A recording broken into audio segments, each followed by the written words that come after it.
Hello everyone, how are you? This side your maths faculty Abhishek श्रीकस्वा। Students, आज की इस वीडियो के अंदर हम लोग मैथ्स का कंप्लीट रोड मैप समझेंगे कि मैथ्स सब्जेक्ट क्या है, कैसे इसको टैकल करना चाहिए, क्या क्या हमें प्रॉब्लम्स आती है। हम इस सब्जेक्ट्स की अपने कंपटीशन एग्ज़ाम्स के अंदर क्या इम्पोर्टेंस है वो सब समझेंगे, और उसके साथ साथ हम लोग ये भी देखेंगे क्या जिन बच्चों को ये मैथ डिफ़िकल्ट लगता है वो कैसे टैकल कर सकते हैं, ठीक है। या फिर जिन बच्चों को ये सब्जेक्ट तो ठीक लगता है लेकिन मैथ्स में मार्क्स इंप्रूव नहीं हो रहे, तो वो सब हम कैसे करेंगे इस वीडियो के अंदर हम वो सब समझेंगे। और बेसिकली आज हम मैथ्स की पूरी डिटेल लेने वाले हैं कि कैसे डेली जो अपने कंपटीशन एग्जाम्स है उसके अंदर ये सब्जेक्ट अपना रोल प्ले करता है, ठीक है। तो आज की जो वीडियो का टाइटल है वो अपना यही है कि मैथ्स है ना वो सभी कंपटीशन एग्जाम्स के अंदर आता है और हम लोगों को कंप्लीट रोड मैप समझना है।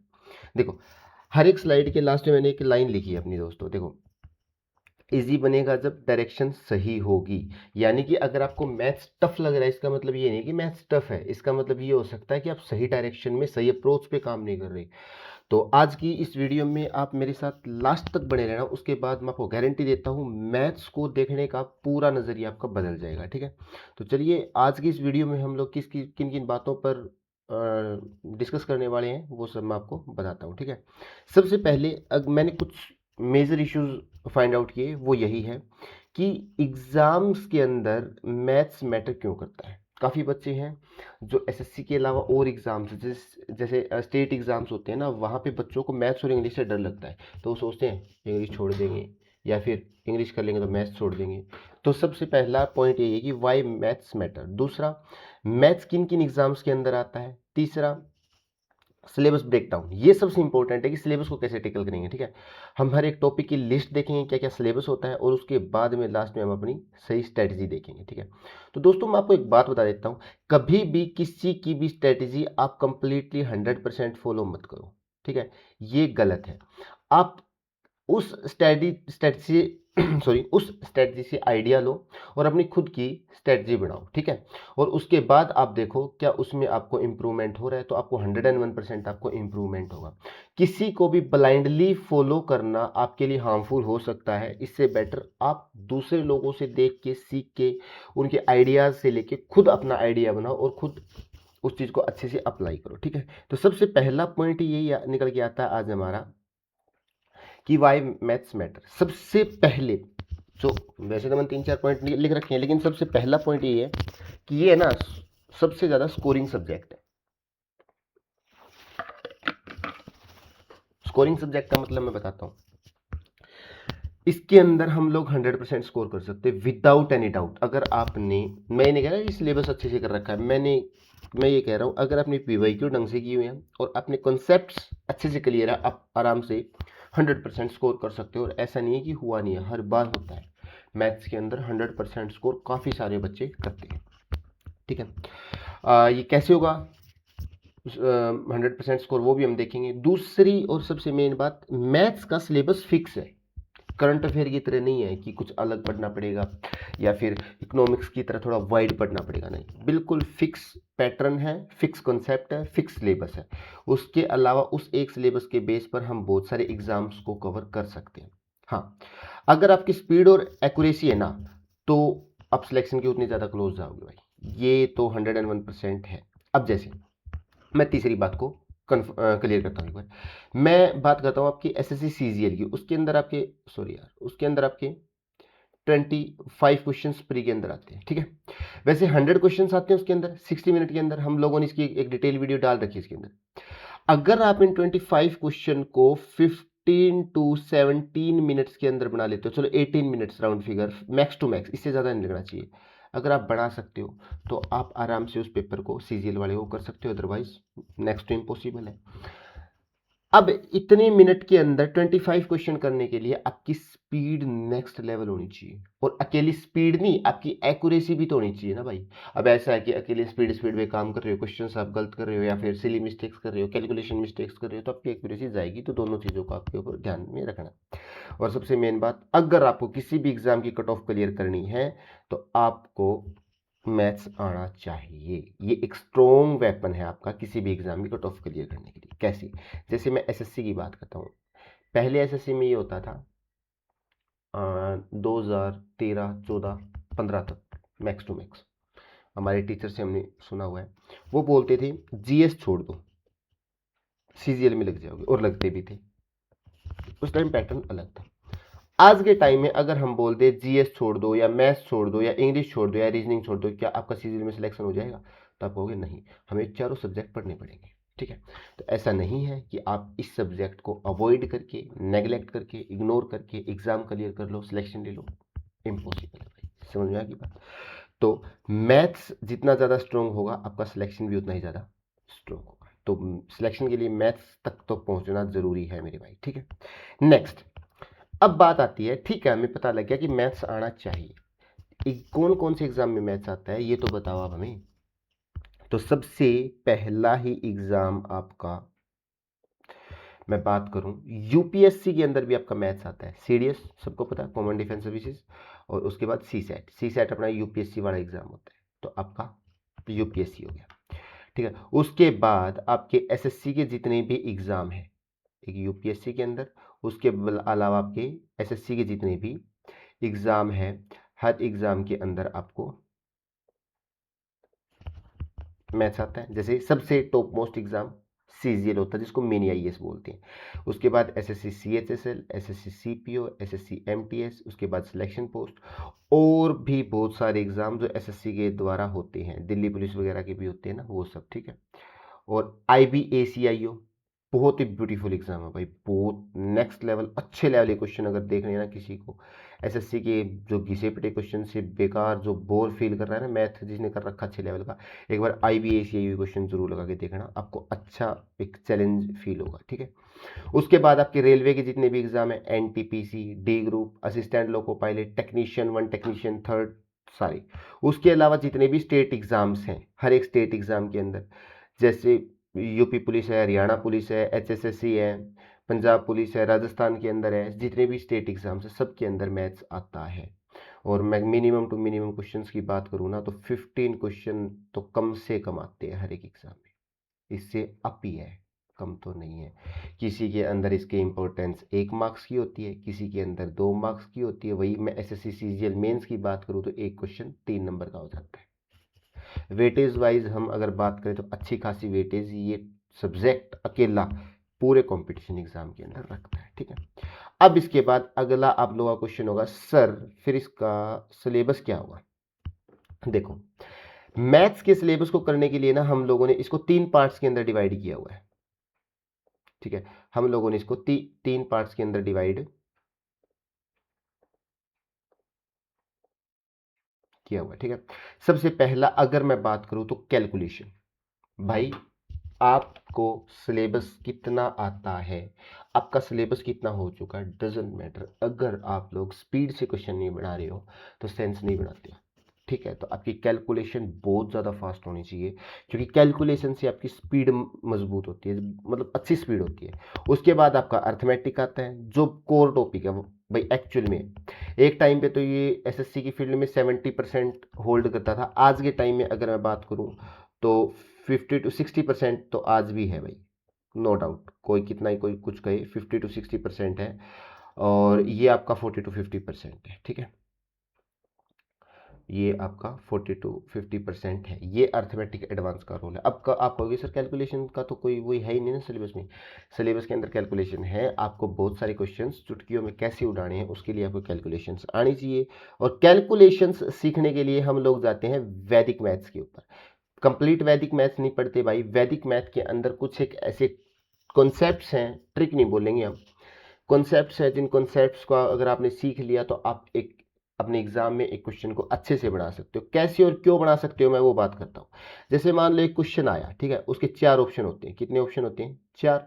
हमें एग्जाम में ये नहीं बताना होता कि भाई हमें ये क्वेश्चन सोल्व करना आता है, या फिर हम इस क्वेश्चन को कितने तरीके से कर सकते हैं, ये हमारा वहाँ प्रॉब्लम या फिर ये मुद्दा नहीं होता। वो डायरेक्ट एग्जामिनर ये चाहता है कि भाई देखो ये क्वेश्चन है और ये इसके 4 ऑप्शन है, क्या तेरे में हिम्मत है इन 4 ऑप्शनों में से सही उत्तर बताने की इस क्वेश्चन का? ये खेल होता है कंपटीशन के अंदर।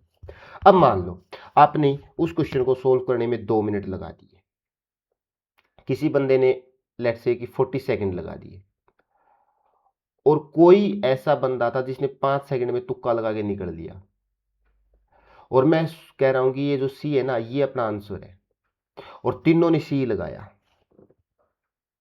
ठीक है, तो किसने प्लस पॉइंट लिया? यहाँ पे नंबर तो तीनों को मिले, तो प्लस पॉइंट इस 5 सेकंड वाले को मिले हैं, भले ही इसने तुक्का लगाया हो, लेकिन आंसर सही कर गया, टाइम बचा के निकल गया। उसके बाद फिर ये, हाँ, जिस बेवकूफ़ ने पूरा सोल्व किया 2 मिनट लगा दिया, वो तो वैसे ही पीछे हो गया ना। 1 घंटे में 58 मिनट रही उसके पास, इसके पास 59 मिनट 55 सेकंड रह गए आगे बाकी क्वेश्चंस को टैकल करने के लिए। लेकिन मैथ्स के अंदर तुक्के नहीं लगते।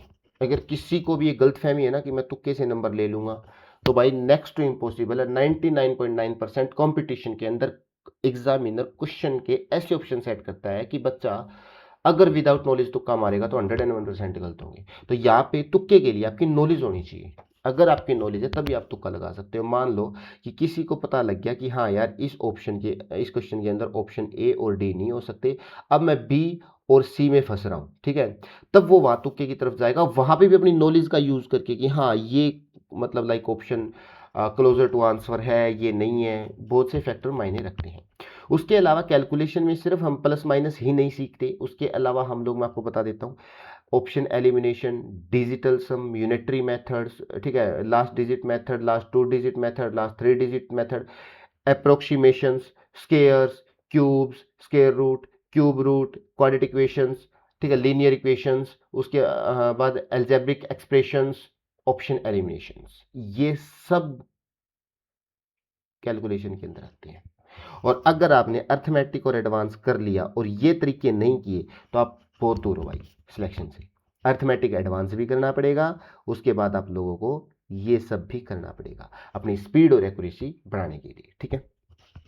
चलिए अब मैं एक एक करके सारे जो क्या ये 3 सब्जेक्ट बनाए हैं ना हमने, 3 स्ट्रक्चर, इनका सिलेबस देखते हैं। सबसे पहले अगर मैं बात करता हूँ, कॉमन सिलेबस है हर एक एग्जाम का।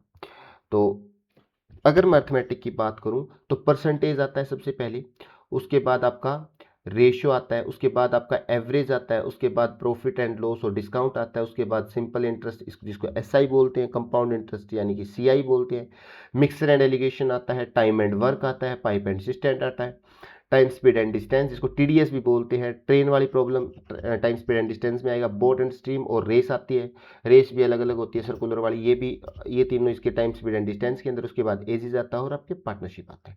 ये सारे टॉपिक्स अर्थमेटिक के हैं, लेकिन बहुत से ऐसे एग्जाम है जिसके अंदर एडवांस आता ही नहीं, अर्थमेटिक भी आता है। तो उसके अंदर जैसे एडवांस के पहले 4 टॉपिक यानी कि number system, LCM, HCF, simplification, बस 3 ही, शेयर्स और इंडिसेस भी मैं बात ही नहीं करूंगा, ये 3 और 14, ये यानी कि 17 चैप्टर हम अर्थमेटिक के अंदर मान के चलते हैं जिनको अलग से अर्थमेटिक करना होता है, क्योंकि ये टॉपिक कहीं ना कहीं है तो एडवांस के, लेकिन इनको अर्थमेटिक के पॉइंट ऑफ व्यू से पढ़ा जाता है, ठीक है। अब मैं बात करता हूँ एडवांस की, एक बार मैं पूरा सिलेबस बता देता हूँ, उसके बाद पैटर्न बताऊंगा सर, ठीक है। उसके बाद जैसे number system, LCM, HCF, simplification, search और इंडिसेस आती है, फिर अलजेब्रा आता है, फिर ट्रिग्नोमेट्री आती है, फिर हाइट एंड डिस्टेंस आती है, फिर ज्योमेट्री आती है, फिर मेंसुरेशन 2D आती है, फिर मेंसुरेशन 3D आती है, कोऑर्डिनेट ज्योमेट्री आती है और डाटा इंटरप्रिटेशन आता है। ओके यार 3 और रह गए, सीडीएस और सी सेट हमने लिख रखा है, तो मैं लिख देता हूँ, बता दें, प्रोबेबिलिटी आएगा, पी से प्रोबेबिलिटी, एस से स्टेटिक्स आएगा और एक आपका लॉगरिथम आएगा, स्टेटिक्स, प्रोबेबिलिटी, ये 3 टॉपिक और आपके एडवांस के हैं, ठीक है। ये आपका जैसे 13, 14 और 15, ठीक है।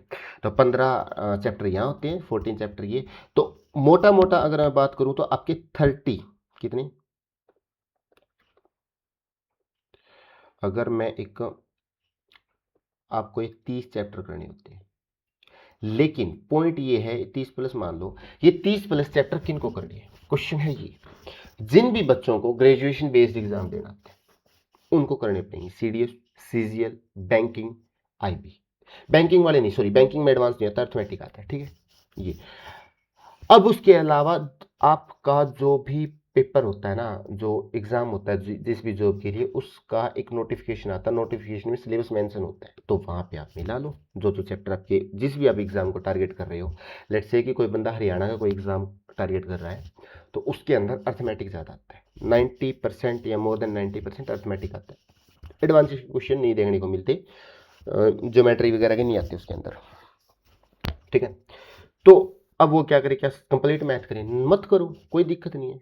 आप सिर्फ और सिर्फ अपने नोटिफिकेशन के हिसाब से वो चैप्टर कर लो। लेकिन आप अगर एक बार इन 30 चैप्टर्स को पढ़ लोगे तो उसके बाद आपका कॉन्फिडेंस नेक्स्ट लेवल पे जाएगा। उसके बाद आप किसी भी एग्जाम को कैसे भी टारगेट कर सकते हो, ठीक है। अब जैसे मान लो एक बच्चा एसएससी का है जो सीजीएल की तैयारी कर रहा है, सीजीएल दिया हुआ है, वो बंदा अगर हरियाणा के एग्जाम में बैठेगा, क्या वो मैथ्स को सीरियसली लेगा?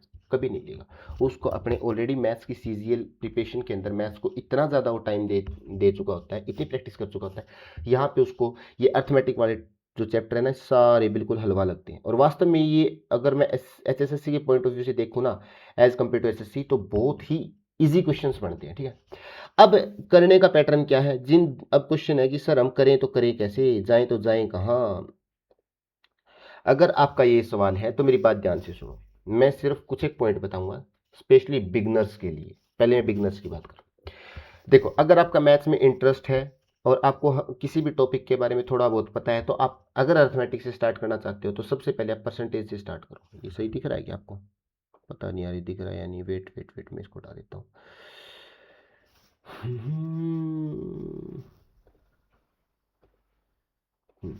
चलो मैं इसी कहता हूँ। तो सबसे पहले आप अपना परसेंटेज से स्टार्ट करो, उसके बाद आप रेशियो करो।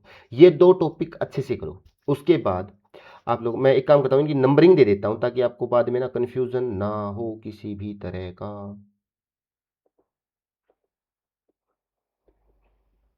हम्म, सबसे पहले इसको करो, उसके बाद इसको करो, उसके बाद प्रॉफिट एंड लॉस डिस्काउंट करो, और एसआई, उसके बाद सीआई। अब एवरेज कर लो, उसके बाद आप मिक्सर एलिगेशन कर लो। 1 2 3, ये 4 था, ठीक है। अब उसके बाद इन दोनों को इकट्ठा कर लो, उसके बाद इन तीनों को इकट्ठा करो, और ये वाला रेशियो के अंदर ही करो आप, ठीक है। और ये वाला आप सिंपल इंटरेस्ट और कंपाउंड इंटरेस्ट होने के बाद ही करो इसको, ठीक है। या फिर इसको लास्ट में भी करोगे तो भी कोई दिक्कत नहीं है, ऐसे करना है। ये आपका इसका टॉप पॉइंट होना चाहिए आपका अर्थमेटिक का। बाकी अगर मैं बात करूँ ना मेरे पॉइंट ऑफ व्यू से, तो पार्टनरशिप आप अलग से मत करो, ठीक है। पार्टनरशिप आप करो 5, मतलब सिंपल इंटरेस्ट जैसे आपका हो जाए ना वैसे ही कर दो, ठीक है। तो ऐसे आपको इसको करना, 8 पार्ट्स के अंदर आपको ये डिस्ट्रीब्यूट करना, ठीक है। 9, सॉरी, ये 7 है, ये 8 आएगा आपका, और ये आपका 9 आएगा, ठीक है। अब इसमें आप कहीं से भी कर सकते हो, लेकिन स्टार्टिंग में ये वाले 4 टॉपिक करो सबसे पहले। अर्थ एडवांस का यही मजा है, हर एक टॉपिक एक दूसरे से अलग है, लेकिन अर्थमेटिक में हर एक टॉपिक एक दूसरे से जुड़ा होता है। उसके बाद जैसे अगर मैं बात करूँ तो आप अलजेब्रा करो, उसके बाद आप ट्रिग्नोमेट्री हाइट एंड डिस्टेंस करो, हाँ, लेकिन उसके बाद जैसे आप ज्योमेट्री करो, उसके बाद आप मेंसुरेशन 2D और 3D करो, उसके बाद आप कोऑर्डिनेट करो। ये सही पैटर्न ऐसे ही लगा रखा है, ठीक है। उसके बाद डीआई करने की जरूरत नहीं है, उसके बाद आप ये दोनों करो, 7 नंबर आ गया ना, हाँ। और ये 8वें पे कर लो, और लास्ट में आप अपना डीआई कर लो। और वैसे भी अगर आप ऐसे कर रहे हो ना, डीआई आपको करने की जरूरत भी नहीं है, लास्ट में ऑटोमेटिक हो जाएगा। कुछ एक 30-40 क्वेश्चन लगा के देख लेना, ऐसे आप लोगों को ये करना है। अब क्वेश्चन ये है कि हम करें तो करें कैसे? कुछ भी नहीं करना, आपको किसी भी एक टीचर की एक बुक फॉलो करनी है। अगर मुझसे पर्सनली पूछा जाए कि मैं किस टीचर को रिकमेंड करूंगा, तो राकेश यादव सर की क्लास नोट्स आते हैं, वन ऑफ द बेस्ट है मैथ्स के लिए। किसी बच्चे को अगर मैथ्स आता है तो उन कोई कोर्स कोई वीडियो देखने की जरूरत नहीं है, उन नोट्स के अंदर से वो आराम से अपना सिलेबस कर सकता है। अब दिक्कत ये है कि सर हमने क्लास नोट्स ले ली, मैथ्स में वीक हूँ, मेरे को तो मतलब मैथ्स का एम भी नहीं आता, तो मैं क्या करूँ? कुछ नहीं, क्लास नोट्स ले लो, ठीक है। अब आप यूट्यूब के ऊपर जाओ, मैं आपको बताता हूँ, मेरी बात ध्यान से सुनो। और या फिर एक काम करना, आदित्य रंजन की एक फार्मूला बुक आती है, और राकेश यादव सर की भी आती है, लेकिन राकेश यादव सर की बेस्ट है, लेकिन आदित्य रंजन सर वाली में एग्जाम्पल्स अच्छे मिलेंगे, ये फर्क है दोनों में बस, ठीक है। तो आप जैसे फार्मूला बुक भी आपके पास ले लो और क्लास नोट्स भी ले लो। अब मैं बात करता हूँ जो रिपीटर्स हैं और जिनको कुछ भी नहीं आता, दोनों को मैं सेम क्राइटेरिया में लेके चल रहा हूँ, और जिनको थोड़ा बहुत आता वो भी इस प्लान के ऊपर आ सकते हैं। फार्मूला बुक के अंदर टाइप्स लिख रखी है, जो जिनको कुछ नहीं आता उन टाइप्स को यूट्यूब पे भरो और साथ में लिख दो जो भी चैप्टर है। जैसे मैंने लिखा सक्सेसिव, तो आपको सक्सेसिव नहीं आता तो यूट्यूब पे भरो सक्सेसिव, फिर आगे स्पेस देखें जैसे परसेंटेज का है, ठीक है, और उसके बाद आप सर्च कर दो बस। तो कोई भी जो 5-10 मिनट की वीडियोज़ है वो वीडियो देखो आराम से, रफ नोटबुक लेके, बीच में कुछ भी एक्स्ट्रा वो नहीं। उसके बाद आप अपने उस क्लास नोट्स के अंदर सक्सेसिव क्वेश्चन लगा लो, फार्मूला बुक से एक बार रिवाइज कर लो, ठीक है। अब बात आती है जो रिपीटर्स है जिन्होंने ऑलरेडी सिलेबस कर रखा है लेकिन वो सिम अप नहीं कर रहे, कुछ नहीं, फार्मूला बुक रखो भाई, फटाफट धड़ाधड़ धड़ाधड़, और जो अपने क्लास नोट्स बना रखे हैं उनमें से इन चीज़ों को करो। ना ही तो फालतू आप वीडियोस देखो, ना ही फालतू किसी का ऑनलाइन ऑफलाइन कोर्स लो, ठीक है। उसके बाद आप लोग करो प्रैक्टिस। अब प्रैक्टिस कैसे कर रही है, प्रैक्टिस करने के लिए मैं आपको एक बात बताता हूँ। या तो आप आदित्य रंजन की आती है पीवाई क्यू बुक ले लो किसी की भी, राकेश यादव सर की 7300 बहुत ज़्यादा वाइड है, आदित्य रंजन की भी बहुत ज़्यादा हो जाते हैं क्वेश्चन तो, बट आदित्य रंजन वाले का ये यार टाइप वाइज उन्होंने मतलब कर रखा है, लेवल वाइज क्वेश्चंस निकाल रखे हैं। दूसरी बात, जैसे किसी बच्चे को पर्टिकुलर सीजीएल के पीवाईक्यू करने, तो जैसे पिनाकल वाली में है ना पहले सीजीएल के, तो इस तरह से जैसे आदित्य रंजन ने जैसे परसेंटेज के क्वेश्चंस अलग निकाल रखे हैं, ठीक है। जैसे सीजीएल की अलग होगी, सीएचएसएल की अलग होगी, एमटीएस सीपीओ सबके अलग अलग है। तो अब किसी बच्चे को जैसे सीपीओ के क्वेश्चन प्रैक्टिस करनी है तो वो सीपीओ ही कर सकता है, लेकिन बाकी बुक्स में ऐसा नहीं है। तो पीवाईक्यू करो और आराम से करो। अब अगर किसी को कोर्स लेना है तो आप किसी भी एक टीचर का कोर्स लो जो भी आपको अच्छा लगता है। अब अच्छा कैसे लगेगा, शक्ल से अच्छा नहीं लगना, कंटेंट अच्छा देखना है, ठीक है। अब आप बच्चे पता क्या करते हो यार, आप इन्फ्लुएंस हो जाते हो बहुत जल्दी किसी न किसी टीचर से, इन्फ्लुएंस मत होया करो यार, ठीक है। आप यूट्यूब पे उसकी डेमो पढ़िए, उन टीचर्स की डेमोज को देखो, 2 से 3 क्लास देखो, फिर देखो क्या तुम्हारी फ्रीक्वेंसी उस टीचर के साथ मैच हो रही है, क्या उनका समझाया हुआ तुम्हें समझ में आ रहा है, देन उसका कोर्स परचेज कर लो। अब यहाँ पे कोई कंट्रोवर्सी, कोई पॉलिटिक्स नहीं है कि ये टीचर अच्छा है ये टीचर बुरा है। हर टीचर अपनी जगह अच्छा है, हर टीचर अपनी जगह सही कॉन्सेप्ट करवा रहा है, हर टीचर अपनी जगह हर चीज़ को अच्छे से एक्सप्लेन कर रहा है। डिपेंड करता है बच्चे का माइंडसेट कैसा है, बच्चे की समझने की कैपेसिटी कितनी है, और बच्चा उस चीज़ को किस लेवल पर समझ सकता है, ठीक है। तो यहाँ पे सिर्फ मैं आपको यही कहूँगा, यूट्यूब पे डेमो देखो, और अगर नहीं आता तो फटाफट करके, हाँ एक बात और, ऑनलाइन बैच लो तो वीओडी लेना, लाइव बैच मत लेना, ठीक है। ये बात मेरी याद रखना, ठीक है। और उसके बाद अगर आप लोग कहोगे ना कि सर मतलब क्लासेस को हम कैसे मैनेज करें, ऑनलाइन कोर्सेज को हम कैसे मैनेज करें, सेल्फ स्टडी कैसे मैनेज करें, तो आप कमेंट के अंदर बता देना, उसकी भी मैं एक पर्टिकुलर वीडियो बना के डाल दूंगा, ठीक है। अब अगर मैं बात करूं नेक्स्ट, चल पड़ भाई, हाँ ये सब तो हो गया। अब उसके अलावा बच्चे को क्या क्या प्रॉब्लम आएगी, फार्मूले याद नहीं रहते। पहला पॉइंट है भाई, अलजेब्रा के मेंसुरेशंस के फार्मूले याद नहीं रहते, हाँ। क्वेश्चन समझ नहीं आते सर, ठीक है जी। टाइम कम पड़ जाता है एग्जाम के अंदर, ठीक है। मॉक में मार्क्स नहीं आते, तो इसका मतलब इन चारों क्वेश्चंस का आंसर ये आपका मैंने नीचे लिख रखा है।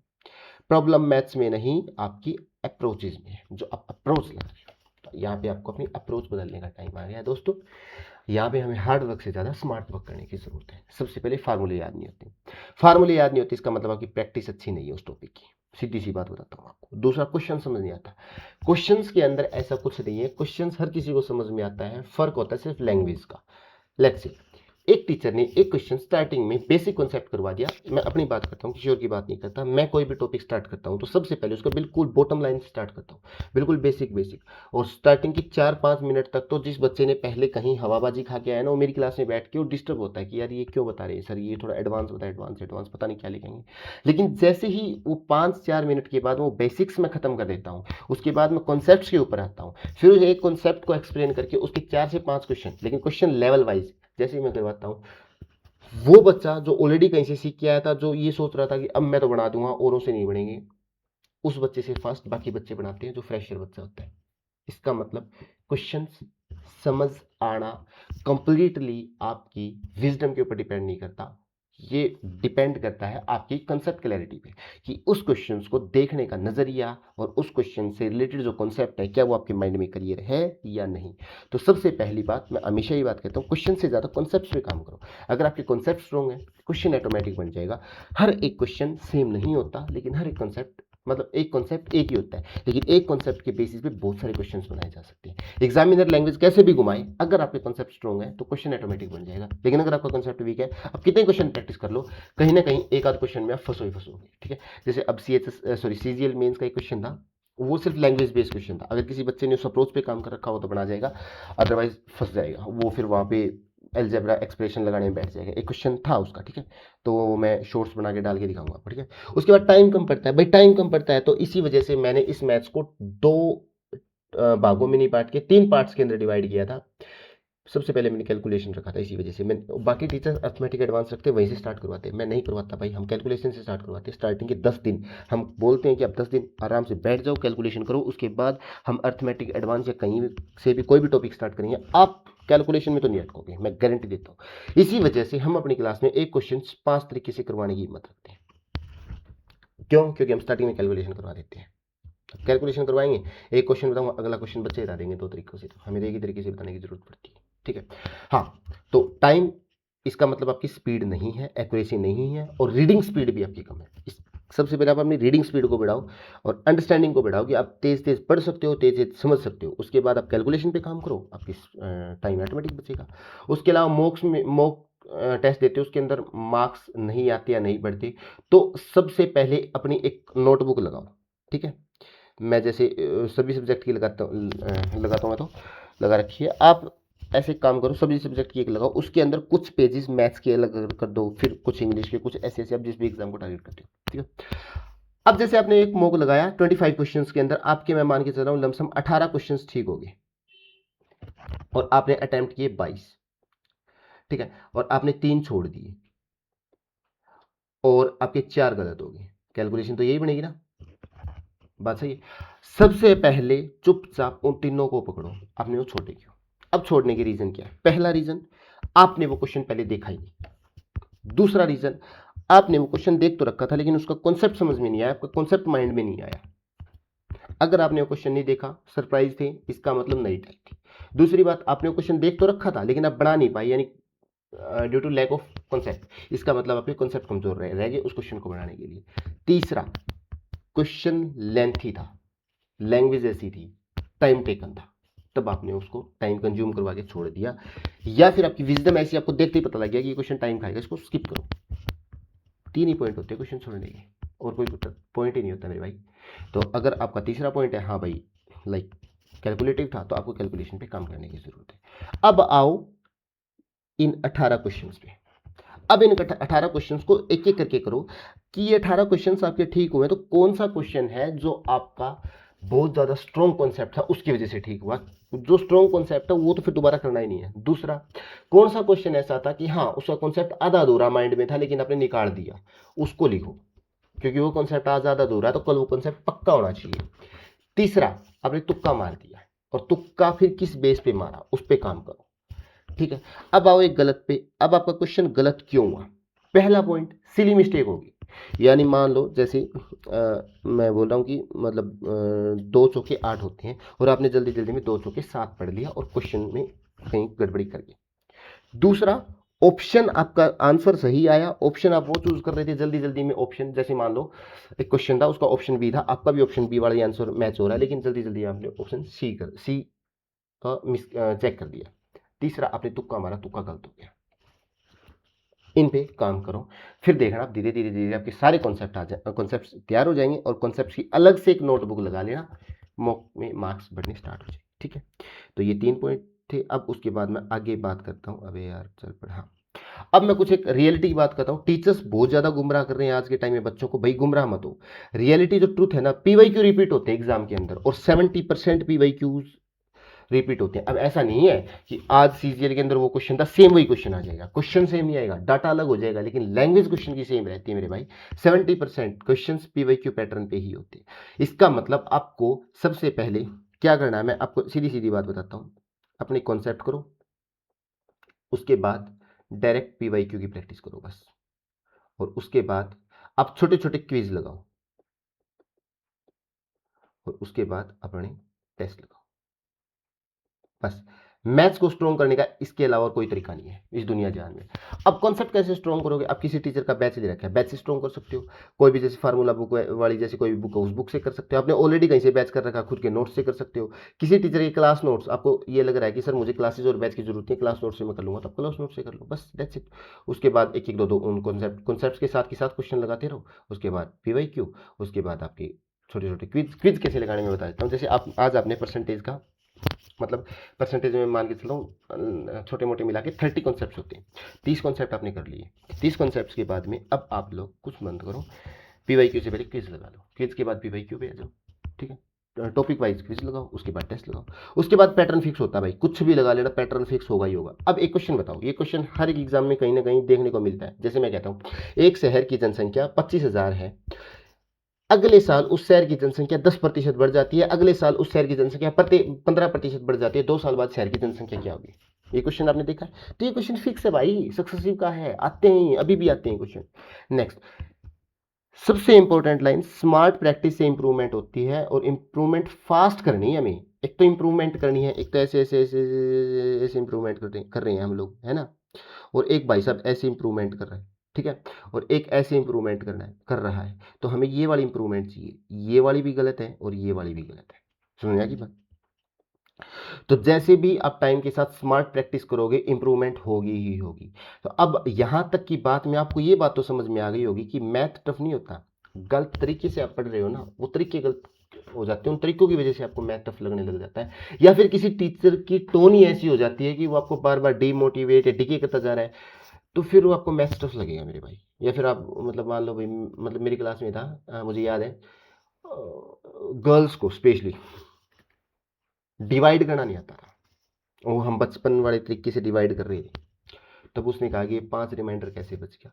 तो अगर एज ए टीचर मेरे को भी वहाँ गुस्सा आया कि यार ये कंपटीशन गवर्नमेंट जॉब की प्रिपरेशन कर रही है, इनको ये नहीं पता कि रिमाइंडर 5 कैसे बच रहे हैं। बट वहाँ पे हमारा काम ये होता है कि गुस्से को काम करके एक बार और उस बच्चे के लिए हम कॉन्सेप्ट क्लियर करें। हाँ, फिर भी वो वहीं अटक रहा है, तो फिर उस एक बच्चे के चक्कर में बाकी 2003 जो 200-300 स्टूडेंट्स क्लास में बैठते हैं उनका नुकसान नहीं किया जाना चाहिए, आई थिंक। ठीक है, तो ये भी आपको क्लियर करना है कि अकेले टीचर्स के ऊपर सब कुछ नहीं थोपना, अकेले टीचर के हिसाब से नहीं चलना, खुद हमें मेहनत करनी है और उस हिसाब से करनी है कि हम चीज़ों को धीरे धीरे धीरे धीरे धीरे धीरे देखते चले। तो सबसे पहले आपको इस एग्ज़ाम के अंदर रियलिटी देखनी है और सच के साथ स्वीकार करना है कि आप कहाँ स्टैंड कर रहे हो और कहाँ क्या कर रहे हो। ठीक है, उसके बाद हमने स्ट्रैटेजी हमने बना ही ली भाई। अब तो मुझे नहीं लगता कि हमें अब किसी भी तरह की कोई अलग स्ट्रैटेजी की जरूरत होगी, साथ के साथ कर ली। यानी कि मैंने बोला ही था ना आपको कि कॉन्सेप्ट, पीवाईक्यू और आपका सिलेक्शन श्योर। मैथ्स की वजह से तो आप नहीं रहोगे, डेली प्रैक्टिस करो और एनालाइज करो। ठीक है, प्रैक्टिस में आपके क्या होंगे, क्वेश्चन सही होंगे, क्वेश्चन गलत होंगे और क्वेश्चन स्किप करोगे, 3 ही पॉइंट होंगे। तो जो सही है वो ये देखो सही कैसे हुए, आपकी वजह से सही हुए, आपका टाइम लग के सही हुए, या तुक्के की वजह से सही हुए। गलत है तो कैसे गलत हुए, सिली मिस्टेक से गलत हुए, गलत ऑप्शन सिलेक्शन से गलत हुए, या आपकी किसी और वजह से गलत कॉन्सेप्ट गलत तरीके से गलत हुए। स्किप किए तो क्योंकि आपको कॉन्सेप्ट बिल्कुल नहीं आता था, टाइम टेकन था, आपके पास टाइम नहीं बचा, या फिर कुछ और रीजन था। बस इनके ऊपर काम करते चलो, मैथ्स आपका स्ट्रॉन्ग होता चलेगा। ठीक है, उसके अलावा शॉर्ट ट्रिक्स, सॉरी मैंने ट्रिक्स लिखना गलत है, मतलब मैं मैथ्स के परसेप्शन के हिसाब से ट्रिक व्रिक नाम का वर्ड मैथ्स में मानता ही नहीं हूँ। ठीक है, ट्रिक को आप गूगल करके देखना, ट्रिक का हिंदी मतलब क्या होता है। लेकिन फिर भी आजकल के ट्रेंड के हिसाब से जो मैथ्स के टीचर कर रहे हैं कि इससे फास्ट ट्रिक नहीं हो सकती, ये ट्रिक वे ट्रिक वे ट्रिक, तो शॉर्ट ट्रिक नहीं होती। आप अपने माइंड की कैलकुलेशन को उस लेवल पे लेके चले जाते हो कि आप किसी भी क्वेश्चन को चुटकियों में माइंड में सोल्व कर सकते हो और उनके अंदर क्लैरिटी लेके आओ। ठीक है, जैसे मतलब बहुत सी चीज़ होती है, एक एग्जांपल देता हूँ, जैसे 13 into 14 ये क्वेश्चन पेपर में आ गया।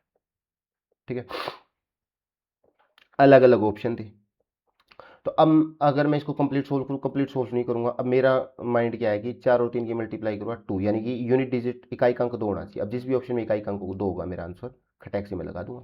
समझ आ गई बात? तो ये क्या है, ये मेरे लिए शॉर्ट ट्रिक होगी ना, क्लैरिटी थी मेरे लिए। उसके अलावा मॉक टेस्ट लगाओ, यही आपकी असली प्रिपरेशन है मेरे भाई। अगर आप मॉक टेस्ट नहीं लगा रहे हो तो आप फंस के खड़े हो, फिर आप एसएससी जैसे एग्जाम से तो बहुत ज़्यादा दूर जा रहे हो। ठीक है, हाँ, हार्ड वर्क तो नहीं चाहिए, स्मार्ट वर्क चाहिए, लेकिन स्मार्ट वर्क भी हार्ड वर्क की फॉर्म में ही चाहिए।